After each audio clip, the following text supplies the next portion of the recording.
al 15.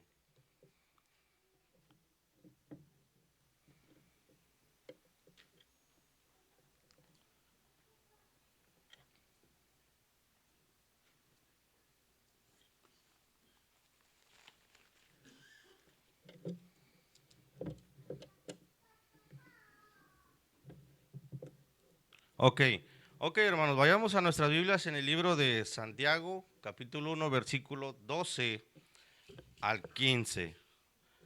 Ok, cuando estaba yo haciendo el bosquejo, me llamó la atención y estaba recordando todo lo que pasamos nosotros en el campo allá en México y me causaba un poco de risa, pero a la vez me llenaba de emoción, ¿verdad? Pero a la vez sentía tristeza también, ¿verdad?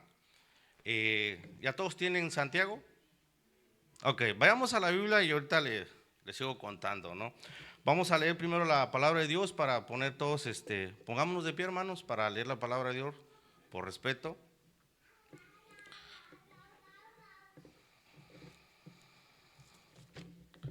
Santiago capítulo 1, versículo 12 dice al 15, dichoso el varón que soporta la tentación, porque cuando haya resistido la prueba recibirá la corona de vida que el Señor ha prometido a los que le aman.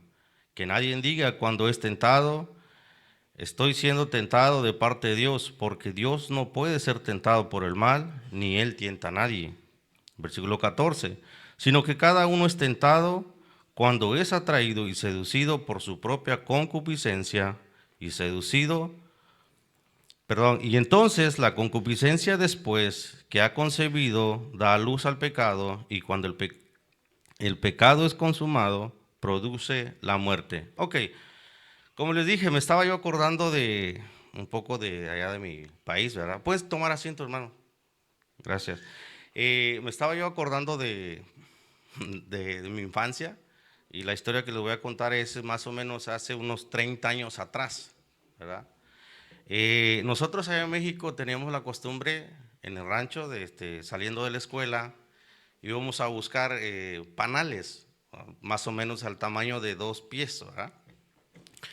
Lo que hacíamos nosotros era tumbar los panales, sacar las larvas, pero antes de tumbar el panal vestíamos a alguien y al que vestíamos era el más pequeño de todos, era un primo mío. Entonces él cuando ya el panal estaba en el suelo, él se metía, o lo vestíamos con bastante ropa y le poníamos una bolsa, nosotros le llamamos morral, ¿verdad? Entonces él iba a recogerlo y en otro morral echaba el panal. Llegando a la casa, mi abuela quitaba las larvas y las ponía en el comal y después sacaba un molcajete y lo hacían tipo salsa. Y lo que hacíamos era, estaban las tortillas recién hechecitas, ¿verdad? Calientitas y bien bonitas. Bueno, la cuestión es de que había un panal afuera de la casa, en un árbol enorme. Nosotros le llamamos árbol de amate. Tal vez muchos conocen ese árbol, ¿verdad? Bueno, el chiste es que había un panal ahí. Y cuando mi primo lo vio, me dice, mira, ahí está uno, vamos a tumbarlo. Y yo le dije, no, porque está muy pequeño, deja que crezca, te van a picar. No, él dijo, no, yo quiero hacerlo, no lo hagas. Y nosotros nos salimos. Y él les agarraba piedras y tiraba, y ni uno le pegaba. Y pues, volvimos a salir por segunda vez. No lo hagas, te van a picar. Y nos volvimos a meter. Y está tire. Salimos por tercera vez y él sigue tirando piedras. En eso nos metimos cuando escuchamos el primer grito. ¡Ah! Venía así, miren, con la cabeza llena de avispas. No tumbó el panal, pero sí le dejaron el ojo así, miren. Entonces, de esta manera actúa la tentación. De esta manera empieza a actuar la tentación. Empieza a caer como algo bonito, lo podemos mirar como algo agradable, lo podemos ver como algo codicioso. No pasa nada. La tentación empieza a actuar de diferentes formas. Y vamos a ver hoy, y algo que me llama la atención también, que miren, esto no es que ataque solo a una persona, no es que ataque, porque él es débil, no, porque él es fuerte, no, la tentación ataca a todos. La tentación ataca a todos. No importa qué tan grande seas, qué tan pequeño seas, qué tan fuerte o qué tan débil seas. Y podemos ver, hay un rey en la Biblia que a pesar de que estaba en guerra, él estaba descansando, dice la Biblia que estaba en su azotea, en su terraza, ¿verdad? Y estaba viendo el atardecer. Y para eso está en 2 de Samuel 11:2. Miren lo que pasó. Y sucedió un día, al caer la tarde, que se levantó David de su lecho y se paseaba sobre el terrado de su casa real, y vio desde el terrado una mujer que se estaba bañando, el cual era muy hermosa. Empezó David por la tentación de ver una mujer hermosa. Muchos, como hombres, a veces volteamos a ver así, ¿verdad? Empezamos a caer con pequeñas cositas, sabiendo que David tenía más mujeres, tenía reinas, tenía concubinas, pero le pareció bonito ver a esa mujer. ¿Qué fue lo que hizo David? David, a pesar de que tenía a su esposa, a pesar de que tenía sus concubinas, David fue a buscarla. David mandó a preguntar quién era ella. Ustedes saben la historia, que al final pues cometió asesinato, ¿verdad? Entonces, ¿cómo empieza a caer la tentación en la vida de uno? Y en muchas ocasiones nos dejamos engañar por esos deseos o por las apariencias que piensan que son buenas. Pero mira lo que dice Jeremías. Jeremías 17:9. Engañoso el corazón más que todas las cosas, y perverso, ¿quién lo conocerá? Hay un dicho en México que dice, cara vemos, corazones no sabemos, ¿verdad? Pero las cosas a veces cambian cuando nosotros empezamos a actuar de una manera diferente a la que normalmente actuamos. La tentación empieza a actuar de una manera sigilosa, ¿verdad? Muchos tenemos la costumbre de decir, es que es voluntad de Dios que pasen las cosas. No, la verdad no. Y en Santiago 1:13 dice que nadie diga que ser tentado es por parte de Dios, porque Dios no puede ser tentado. Muchos tenemos esa costumbre de decir eso, pero no es así. La verdad, la tentación, uno es el que agarra esa tentación, como mi primo que agarró esas piedras y a empezar a tirar al panal. Así actúa la tentación, algo tan pequeño que se vuelve haciendo más grande, más grande, más grande. Para esto vamos a ver dos verdades. Y la primera verdad se llama: la tentación actúa por medio de nuestros deseos. Mi primo tuvo ese deseo de tirar ese panal y tuvo una consecuencia. Miren lo que dice en el versículo 14, sino que cada uno es tentado cuando de su propia concupiscencia es atraído y seducido. El versículo nos habla que somos tentados por nuestra concupiscencia, ¿verdad? El término concupiscencia se refiere a un deseo intenso de obtener placer. La mayoría de los versículos bíblicos donde encontramos esa palabra, su uso está relacionado para dejarse llevar por la naturaleza pecaminosa. En algún área de nuestra vida, muchos asocian la concupiscencia con deseos sexuales. Pero no solamente son deseos sexuales, son también deseos de dinero, son deseos de cosas materiales. Hay tantas cosas que podemos caer, y como cristianos realmente eso nos lleva al fracaso, eso nos lleva a la ruina. Todos hemos visto la historia de Adán y Eva, ¿verdad? Pero bueno, Génesis nos relata de esta manera. Miren, Génesis 3, 5 y 6 dice: sino que sabe Dios que el día que comáis, la serpiente hablándole a Eva, ¿verdad? Dice, sino que Dios, el día que comáis de él, serán abiertos vuestros ojos y seréis como Dios, sabiendo el bien y el mal.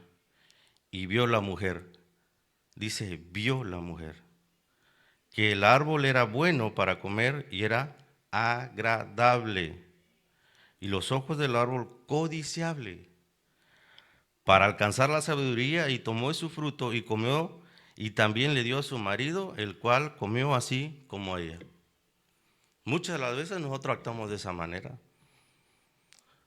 Muchos tal vez de nosotros, de la vieja escuela, tal vez veamos animaciones.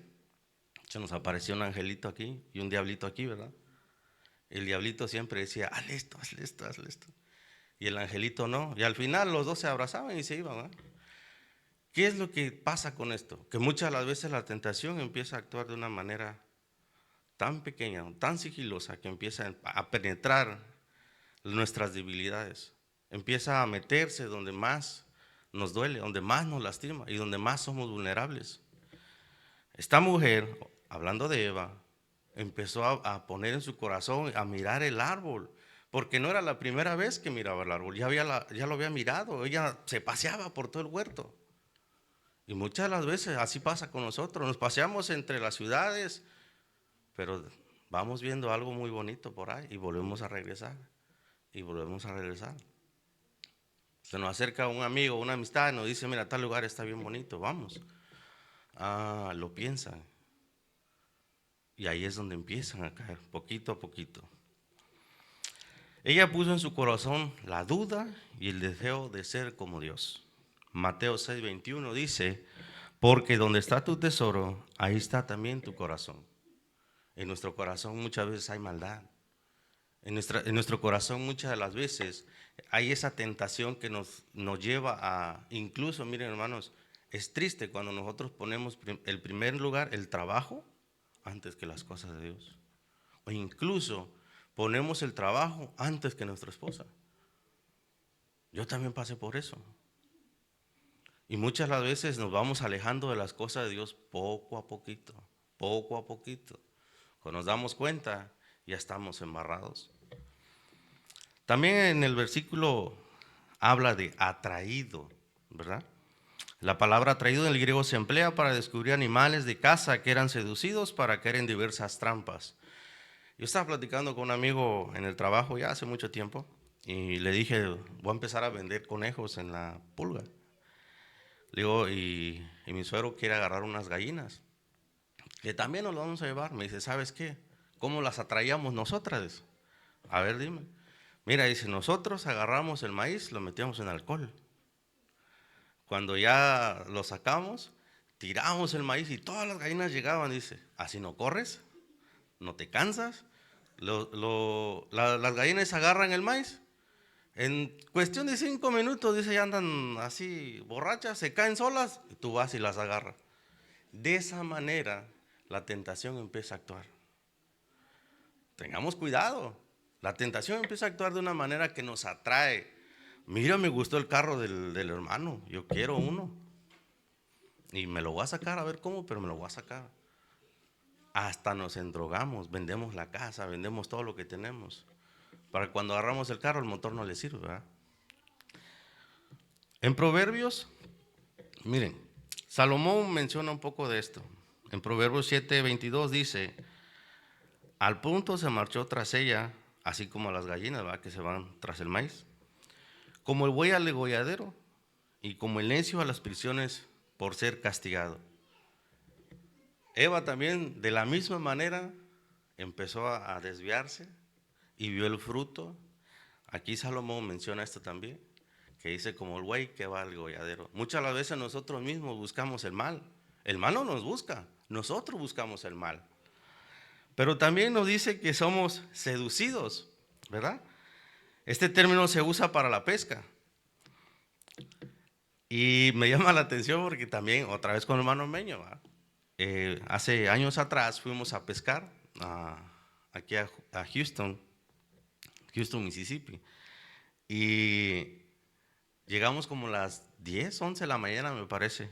Se hicieron las 12, se hicieron la 1, se hicieron las 2, se hicieron las 3 de la tarde y ni un pez llevábamos. Y vimos que llegó otro señor, ni 15 minutos tenía, ya tenían un bote lleno. Y nos acercamos y le dijimos, oye, pues ¿cómo le haces?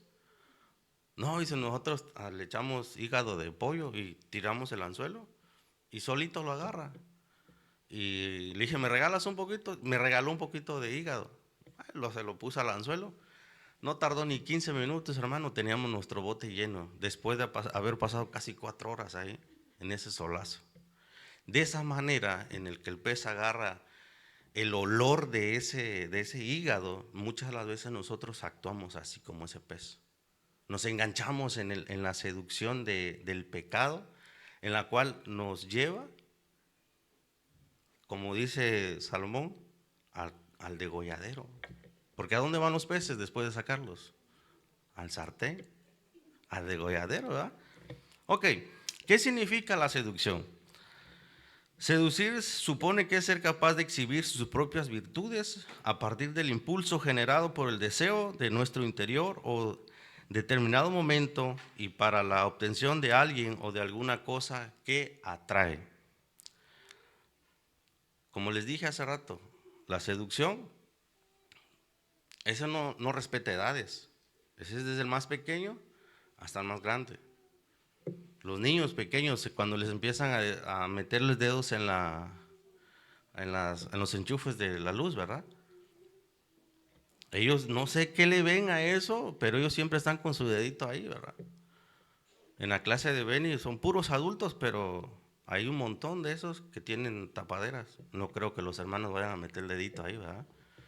Pero lo ponen por una protección para los niños, porque los niños son bien curiosos, los atraen las cosas. Así somos nosotros como esos niños, que nos atrae cualquier cosita y ya estamos haciendo las cosas mal. La seducción muchas de las veces nos lleva al fracaso. Tanto así, miren hermanos, en Jueces, en el libro de Jueces conocemos a Sansón, ¿verdad? Y Sansón dice que primero llegó a Timat y llegó ahí y miró una mujer que no era ni de su pueblo, sino era filistea. Llegó y dijo, quiero esa mujer como esposa, quiero esa mujer como esposa. Y su papá le dijeron, bueno, aquí en nuestro pueblo hay. No, pues que aquí es rubia. No, es que aquella es de ojos azules. No, que aquella es esto. No, me gusta aquella. Pero no, aquí están las tuyas. No, yo quiero. Bueno, fueron.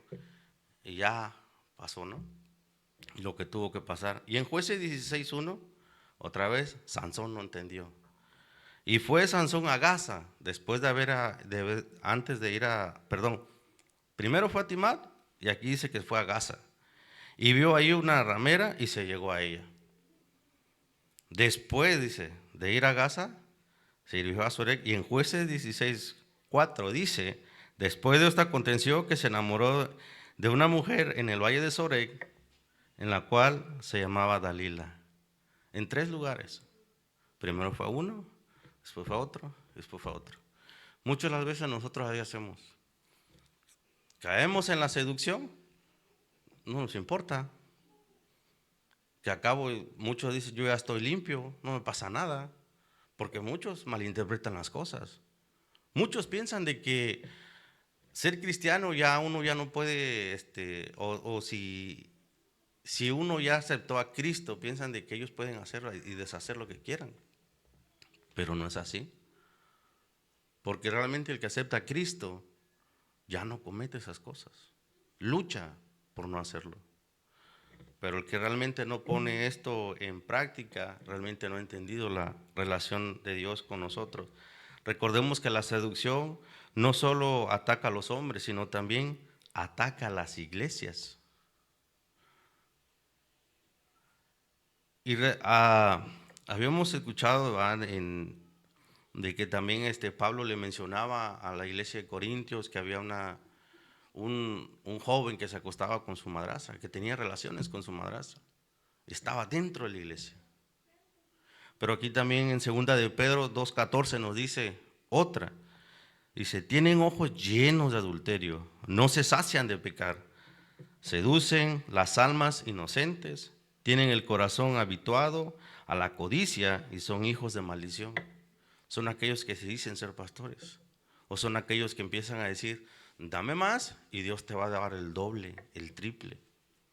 Empiezan a seducir a las personas tú tienes que exigirle a Dios que te dé lo que te pertenece.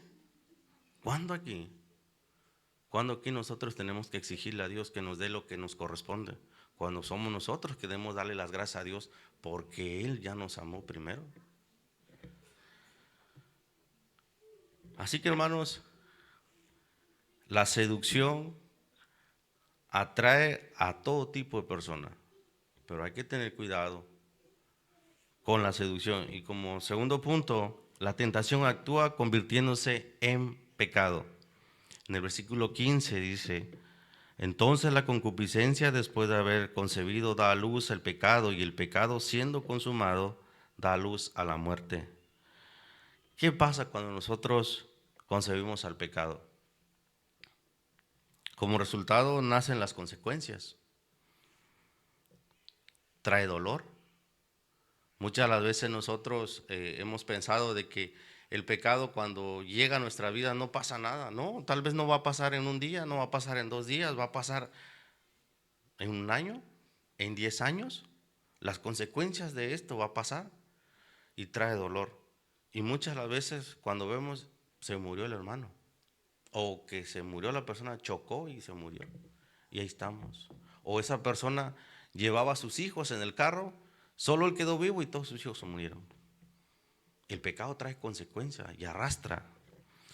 También trae vergüenza. Cuando caemos en pecado, hermanos, la vergüenza nos esconde. La vergüenza no nos deja vivir en paz. Pensamos que todos nos critican. A ver, apenas nos voltean a ver y ya están hablando de mí estos. Y ya empiezan, o nada más porque alguien muestra, mira, tal vez en tal lugar, y ya piensan que están hablando de él. Realmente cuando ya cometemos el pecado trae todo esto, y también trae tristeza. Muchas personas, cuando cometen pecado y son descubiertas, llega un momento donde ellos hasta se suicidan del dolor, de la tristeza, de la vergüenza. Entonces, como cristianos, nos desviamos nosotros del propósito de Dios que Él nos ha dado. Y realmente cuando nos desviamos, mire lo que dice Jeremías.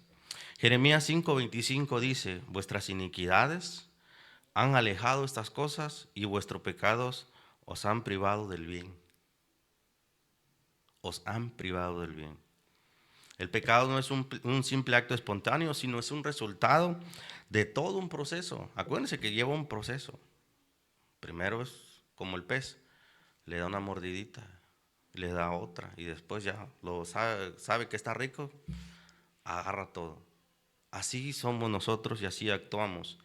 De este modo, Santiago también personifica la tentación y muestra que siempre sigue una secuencia. El salmista también nos habla de este nacimiento. Cuando hablamos de un nacimiento que es la muerte, miren lo que dice Salmos 7:14. He aquí, el impío concibió maldad, se preñó de iniquidad y dio a luz al engaño. Todo aquel que vive en pecado está separado de Dios, hermanos. El ser humano, al vivir o al concebir pecado, vive sin dirección, ya que no cuenta con una fuente de luz que le ayude a orientarse. En muchas ocasiones, cuando la Biblia habla sobre el pecado, habla sobre la depravación moral y espiritual del ser humano. Miren lo que dice Isaías 59:2. Pero vuestras iniquidades os han hecho separación entre vosotros y vuestro Dios, y de vuestros pecados han hecho esconder su rostro de vosotros para no escucharos. ¿Se acuerdan cuando Jesús estaba en la cruz? El momento en que Jesús dijo: Padre, ¿por qué me has desamparado?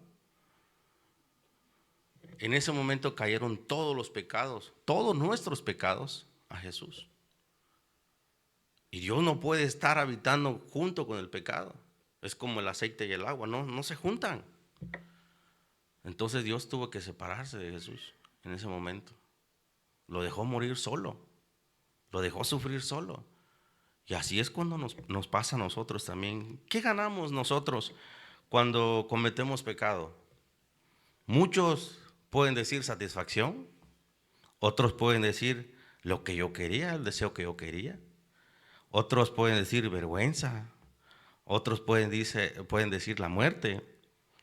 Pero la Biblia no miente cuando habla de esto, de las consecuencias del pecado, que es la muerte. Miren, en Romanos 6:21 dice: pero qué fruto tenéis de aquellas cosas de las cuales ahora os avergonzáis, porque el fin de ellas es muerte. Nosotros nos empezamos a desviar de Dios cuando empezamos a caer en pecado. Poquito a poquito nos vamos desviando de las cosas de Dios y nos vamos moviendo espiritualmente. Todo se va acabando. Cuando vemos que ya el hermano ya no llega ni a la escuela dominical. Cuando vemos ya el hermano ya no quiere servir en la célula. O vemos el hermano ya ni siquiera viene los miércoles. Porque empieza a haber una separación de Dios con él. Él es el que se está separando de Dios. Porque Dios nunca se separa de nosotros. Cuando empieza a haber pecado, Dios no puede estar con nosotros. Somos nosotros los que nos alejamos.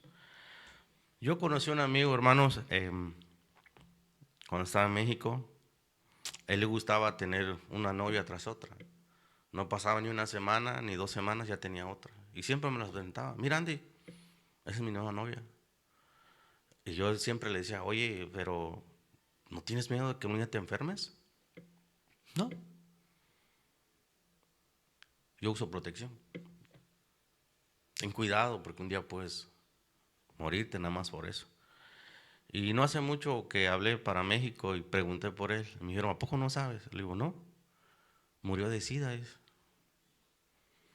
Tanto que yo le decía que tuviera cuidado cuando estábamos en México. Y ahora que me enteré, pues me dolió, ¿verdad? Porque no entendió. Cuando muchos le hablaron, muchos le dijeron que no hiciera eso. Y es triste, hermano, que muchas las veces nos hablan a nosotros. Incluso hermanos nos regañan. Bueno, no tomémoslo como regaño, sino como exhortación. Nos exhortan, hermano, no haga eso.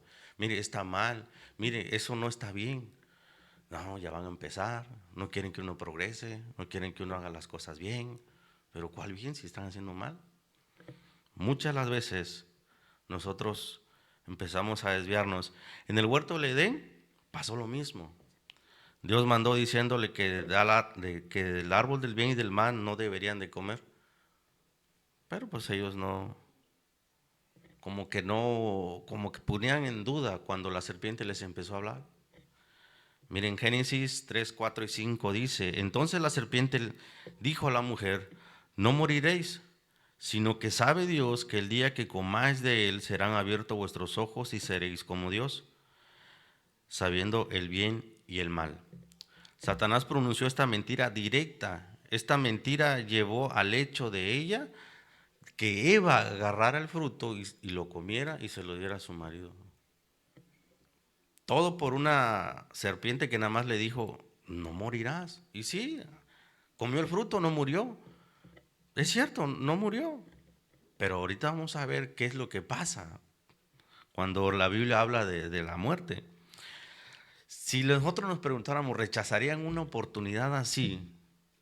Si nos llegaran a preguntar eso, si tú comes este fruto, vas a ser el hombre más inteligente del mundo, tendrás la capacidad de leer o de leer todos los pensamientos de todos. Yo creo que hasta dijeran, no, pues sí, a ver qué piensa mi mujer de mí, ¿verdad? O qué piensa mi marido de mí. Todos van a querer comer ese fruto y van a caer en una tentación. Cuando sabemos de que la tentación empieza a actuar de una manera que destruye. Miren, Tomás, ¿se acuerdan de Tomás? Que dice hasta no ver, no creer. Y Jesús le dijo, toca mi costilla. Incrédulo, Tomás. Pues así muchas de las veces nosotros trabajamos de esa manera. Incluso, miren, el fruto se vea tan jugoso. Solo imagínense un fruto que a ustedes les guste, que lo ven en Walmart. Un fruto que a ustedes les guste, que solo en México se da y que lo vean en Walmart, digan, lo voy a comprar. Y cuando lo agarran, o sea, pagaron un cierto dinero, aunque estuviera caro, ya sea por libra o ya sea por pieza, pero está caro y cuando lo abren, lleno de gusano podrido, ¿no? Por la tentación de querer comer ese fruto, ¿verdad? Porque estaba bien rico. Pues prácticamente así sucede. En Génesis 3, 7 dice, entonces fueron abiertos los ojos de ambos y conocieron que estaban desnudos. Entonces cosieron hojas de higuera y se hicieron delantales. Ahí después de que comieron ese fruto, dice que fueron abiertos vuestros ojos y vieron que estaban desnudos. Antes no se miraban que estaban desnudos. Eso fue la muerte espiritual de ellos. Porque en lo espiritual ellos no podían ver su desnudez. Ellos eran común como cualquier otra persona. Pero cuando ellos comieron ese fruto, ellos empezaron a ver realmente, ahí sí conocieron lo que es el bien y el mal. Y ellos vieron de que estaban en mal. Ellos se dieron cuenta de lo que estaba pasando. Romanos 5:12. Por tanto, como el pecado entró por un hombre, por tanto, como el pecado entró al mundo por un hombre y por el pecado la muerte, así la muerte pasó a todos los hombres y por cuanto todos pecaron. Hace rato le dije que nosotros atraemos el pecado, lo hacemos nuestro y arrasamos con toda la familia. El pecado afecta a la familia, el pecado afecta a los hermanos, el pecado afecta a todo lo que nos rodea. Por culpa de uno pagan todos. En Josué 7:24-25 me llama la atención esto a mí, porque este personaje, por haber cometido pecado, haber agarrado algo que Dios le dijo que no agarrara,